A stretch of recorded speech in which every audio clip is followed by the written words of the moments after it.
저는 원래 평일에 교회 나오는 것을 정말 싫어했습니다.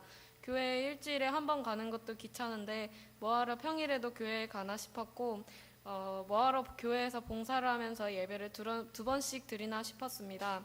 학교에서 친구들과 놀 때에 제가 교회 다닌다고 하면 친구들은 항상 놀라면서 네가 교회에 다닌다고 하니까 안 믿긴다고 했었고, 저는 제 친구들에게 원래 교회는 없는 듯 있는 듯 다니는 게 좋은 거라고 자랑하고 다녔었습니다.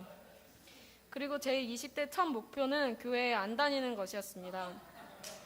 그러다 저는 고3 여름 수련회에서 주님을 만났고, 그동안 알던 친구들과의 더 두터워진 관계를 갖고 돌아오게 되었고, 친구들에게 일주일에 한 번씩 꼬박꼬박 문자로 성경 말씀을 보내주는 게 일상이 되었었습니다. 그리고 여름 수련회에 다녀온 그 즈음에 회복의 동산교회가 개척한다는 얘기를 부모님을 통해 들었었고, 교회를 옮기자는 부모님의 말씀에 친구들을 두고는 못 떠난다는 말을 했었습니다.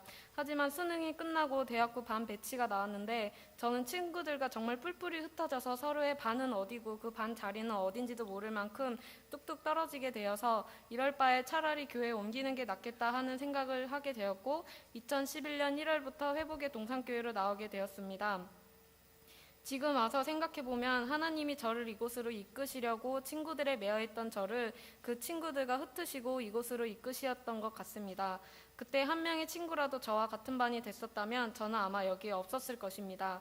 저는 정말 외딴 섬처럼 친구들과 뚝 떨어진 반이 되었고 그 덕에 회복으로 올 수 있게 되었습니다. 하지만 회복으로 왔다고 해서 다 좋은 것은 아니었습니다. 원래 교회에 가면 항상 또래 친구들과 같이 예배드렸던 게 일상이었는데, 회복에서는 제가 말 섞고 놀 수 있는 상대는 제 동생이거나 그때 6살이었던 예인이었습니다. 또래가 없다는 사실이 저한테는 교회에 적응하기가 힘들었고, 또 저랑 나이 차이 나는 언니 오빠들과 함께 지내면서 섬김을 받고 또 섬긴다는 사실이 저는 무척이나 어색하고 부담스러웠습니다. 친구들이 있는 동산교회로 다시 가고 싶어도 이곳에서 방송실 자막봉사로 섬기고 있어서 옮긴다는 말을 꺼내기가 어려웠습니다. 그리고 교회 애기들이 너무 이뻐서 교회로 옮기면 애들을 못 본다는 생각에 옮기는 것이 망설여지기도 했습니다. 하나님이 저를 회복에 남기시려고 일부러 귀엽고 이쁜 애들을 회복에 보내주신 것 같습니다. 그리고 그때 저한테는 이득진 목사님 설교가 어렵고 또 이해하기도 힘들어서 예배 찬양이 끝나기가 무섭게 핸드폰을 꺼내들고 딴짓하고 놀기에 바빴습니다. 경일고에서 예배 드릴 때도 그랬고 입당 예배를 하고 이곳에 들어와서도 그랬었습니다. 그러다 교회에 무교 심야 예배가 생기고 그 예배에서도 저는 자막으로 섬기게 되어서 평일에 교회에 나오는 것을 싫어했던 저는 목요일에도 교회에 나와야 했습니다. 그때는 참 신기하게도 목요일에 약속을 일부러 잡아도 항상 취소됐었고, 또 학교 시간표가 나와도 목요일 오후에는 수업이 없어서 목요 심야에 빠지고 싶어도 못 빠졌었습니다. 이것 또한 하나님이 저를 이끄심이었고, 평일에 교회에 나와도 이렇게 좋다는 사실을 알려주려고 하셨던 것이라고 생각합니다. 그러다 21살이 되고 학교에 휴학계를 내고 알바를 구하게 되었는데, 그 알바는 토요일이나 일요일 둘 중 한 날에도 무조건 일해야 되는 알바였습니다. 저는 그 중에서 주일날 일을 하게 되었습니다. 그 덕에 저는 자연스럽게 교회와 멀어지게 되었고, 또 주일날 교회가 아닌 다른 곳에서 시간을 보낸다는 사실이 저한테는 무척이나 설레게 다가왔었습니다. 하지만 제가 알바를 구해서 첫 출근을 한 주에 우리 교회에서는 중보기도학교가 시작되었고, 저는 반강제적으로 중보기도학교에 참여하게 되었습니다. 알바를 하면서 유일하게 쉬는 날이 토요일인데 그 토요일도 친구들을 못 만나고 교회에서 시간을 보내야 한다는 사실이 저는 정말로 싫었습니다. 그래서 중보기도학교를 할 때에도 몇 번 조장 집사님께 거짓말을 하고 빠졌었습니다. 그러나 주일에는 집 앞 교회 6시 반 예배에 가서 모자랑 아침잠을 실컷 자고 출근하기도 했었습니다. 고3 때 불탔던 신앙심은 이미 바닥을 보인 지 오래고, 저는 남들이 보면 교회 문턱도 안 밟아본 사람처럼 같은 곳에서 일하는 사람들과 그리고 제 친구들과 틈날 때마다 술을 마셨습니다.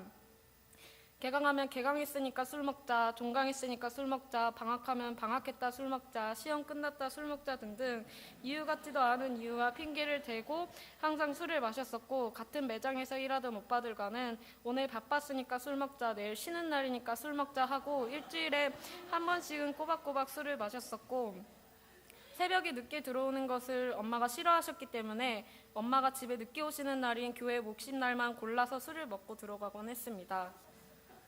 그러다 7월을 기점으로 제게 술이 질려지는 일이 몇 개가 연달아 발생했고 그 일들이 겹치고 또 겹쳐서 저는 일을 관두게 되고 또 일을 관두니까 돈이 안 생기고 그 덕에 자연스럽게 술을 끊게 되었습니다.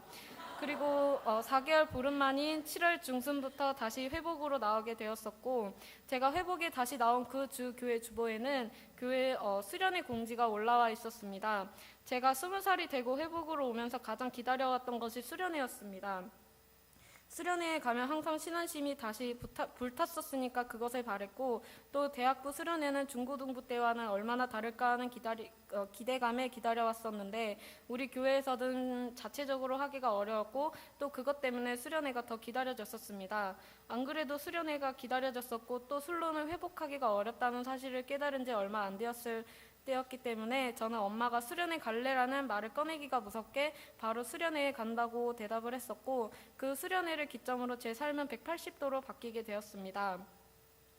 기대하는 것 없이 갔던 덕홀 집회는 제게 강력하게 다가왔고 또 저를 향한 하나님의 사랑을 강력하게 느끼게 하셨습니다. 다른 누구의 간증에서나 들었던 떼굴떼굴 구르면서 소리치며 기도하는 것도 제가 하게 될 줄은 몰랐고 기도하다 쓰러진다는 것도 환상을 보는 것도 또 하나님의 음성을 듣는다는 것도 제가 직접 경험할 날이 올 줄은 몰랐습니다.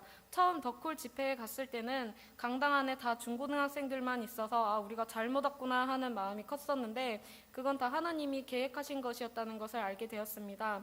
또래가 많이 있었으면 서로 기싸움하느라 하나님과 나와의 관계를 제대로 못 느꼈을 텐데 그곳에서는 어차피 나보다 어린 애들이니까 하는 마음에 기싸움 한 번 안 하고 편하게 3박 4일을 보냈고 그리고 그 이후로 저는 리나 언니와 함께 교회에 나와 거의 살다시피 하면서 하루에 적어도 1시간씩은 꼬박꼬박 기도하고 제사장 기도도 참여하고 교회에 엄마보다도 더 자주 나오게 되었습니다.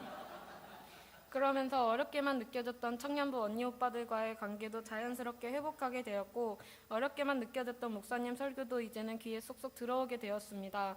그리고 하나님은 저를 유치부 교사로 세우셔서 처음엔 그저 보조하는 것으로 시작했다가 지금은 제가 직접 어린아이들 앞에 서게 만드셨습니다.